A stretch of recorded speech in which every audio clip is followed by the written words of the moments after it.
Nasa bansa ngayon ang American football player na si Eugene Philip Amano at hindi pinalampas ng fans ang pagbisita ng unang purong Pinoy na manlalaro sa prestiyosong National Football League o NFL ng Amerika. Ang may dito balita, atin ni Mark Zambrano.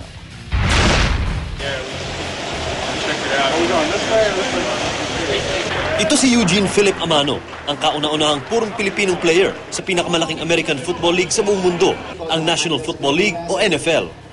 Sa edad na 31, starting center na si Eugene ng koponan ng Tennessee Titans sa NFL.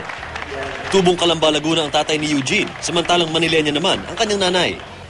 Sa meet and greet kahapon sa Taguig, ikinuwento ni Eugene ang hirap ng kanyang pinagdaanan mula nang makuha siya sa 7th round ng 2004 NFL Draft.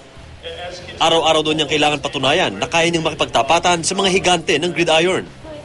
Ayon kay Eugene, ang angking sipag at determinasyong Pinoy niya ang naging susi sa pag-angat ng kanyang karir. Filipinos are known to being the hardest workers around, and I think I carry that with me with the game of football. Dumalo rin sa meet and greet si US Ambassador Harry Thomas Jr. na ikinagalak ang pagdating sa bansa ni Eugene. Masaya ako kasi Eugene Amano dito. Hindi naman magkamaya ang mga fans si Eugene sa pagpapapicture at pagpapa-autograph sa kanilang idolo. I'm proud syempre kasi, di ba, Filipino tapos NFL. Di siya sa usual na sport ng Philippines kaya okay rin.